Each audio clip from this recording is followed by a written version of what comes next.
Welcome back to my channel.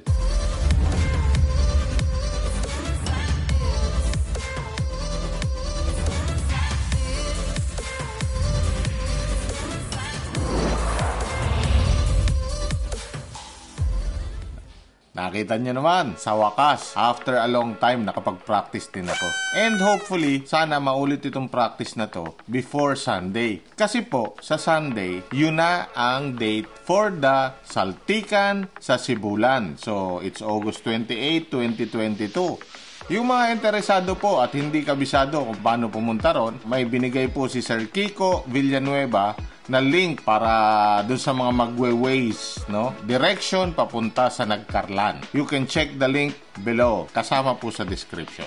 Anyway, sabi ko nga, tournament season na talaga. And we know that when competition, no, there are good days and syempre meron ding tough days, no? Kasi slingshot skill is not only hand-eye coordination. Meron din tong tinatawag na kailangan natin na mental preparedness. Kasi, no, if you are mentally prepared, yung skills mo ng slingshot shooting ay may i-apply mo ng tama. In this video, I would like to share with you how I prepare for a tournament. Kasi, this might just be a minimum for others, pero for me, it's a work in progress kasi. And I want to share it with you, and hopefully, yung mga beginners like me, may ma-pick up sila na pwede nilang gamitin to prepare pagka sasali sila sa tournament. Anyway, as I said, no, I am not yet an experienced slingshot shooter. I'm still learning kasi I really believe na learning is a never-ending process. It doesn't stop at one end. So this topic na i-share ko sa inyo might need some changes in the future. So, umpisahan na natin. There are two parts dito sa aking mga pointers or preparation, no? First is the pre-tournament, meaning bago mag-tournament, this is what I prepare. And then next would be during the tournament. So, umpisahan natin sa pre-tournament. First, develop a personal routine. Yan, normal na yan, no? In every sport, kunyari, free throw, may mga routine yung mga basketball player. Sa bowling naman, before you step on the approach, meron ka na ring routine. Pati sa pagbablog, katulad nito, I already have a routine. Kung mapapansin nyo, every time I open my video or start my video, binabati ko kayo ng welcome back to my channel. So, basically, yun ang aking personal routine. And also, in this video, mapapansin nyo, I have some, ano ba tawag doon? Catchphrase, no?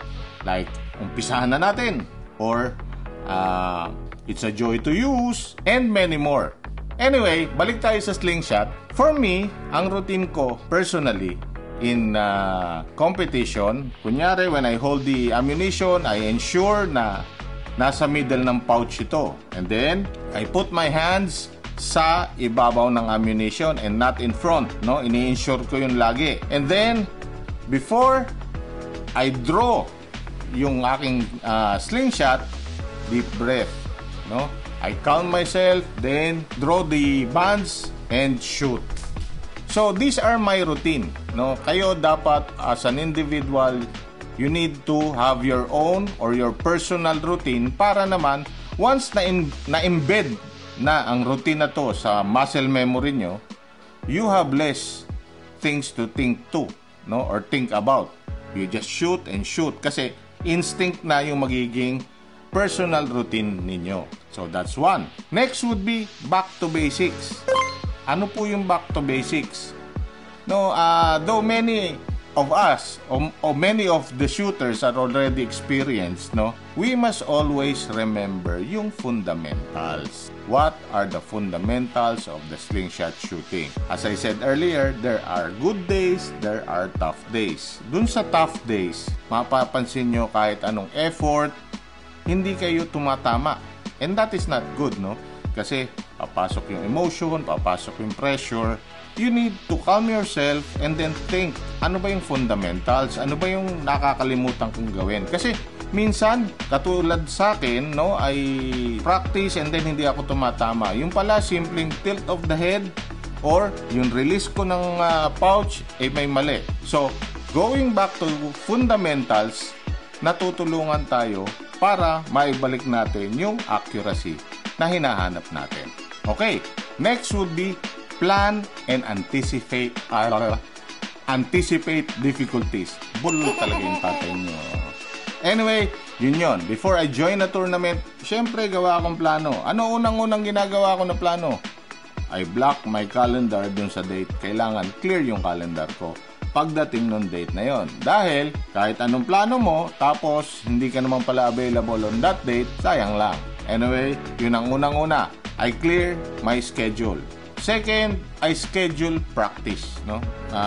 Kailan ako pwede mag-practice, kailan pwede mag-skip, kailan ako titigil sa practice, and I prepare ano ba dapat ang equipment or yung slingshot, bands, and accessories na kailangan kong dalhin. Kasi when it comes to the date na magto-tournament na and then hindi available yung bands mo or you don't have an extra band, sayang lang. So, we need to plan. And then, once we have the main plan, syempre, dapat meron din tayong alternate plan. If anything goes wrong, kahit papano, kung may plan A ka, you have plan B. So, plan and anticipate difficulties. Next would be less is more. Ano po ibig sabihin nun? Normally, less is more, no? This is my final stage ng planning or preparation. Dati, ihihilera ko yung mga slingshots ko. I try to use each and every one of them para makita ko kung alin ang akma sa akin. Kaya lang, very tedious and masyadong mahaba ang proseso because each slingshot, no? Iba-iba ang hawak, iba-ibang style ng pagtira, iba-iba ang anchor point. So, nasasayang ang oras ko in practicing each one of those. So, siyempre, tanong tayo sa mga masters. And sabi ni Sir Kiko Villanueva, less is more. There is a thing na tinatawag natin as over practice. What he told me or recommended is, I just choose 1 or 2 slingshots na pareho halos ng size and shape and hold and same style kung paano mo i-shoot and then focus on that. Kasi nga, as an athlete or as a competitor, we should be well rested din and mentally relaxed in order to perform optimally. Kung over-practice tayo, pagod tayo, yung mga muscles natin ay medyo sumasakit na and yung mga joints natin napapagod, hindi magiging maganda ang result ng ating competition. Okay, that's it for the pre-tournament presentation. Masyado nang mahaba ang video, baka mainip na kayo. Watch out for my next video covering the mental preparation during the tournament. That's all for today's video. If you like my presentation, please click on the like button and share nyo na rin po. And for those who hasn't subscribed yet, what are you waiting for, guys? Please subscribe and click on the bell icon for notification. Thank you!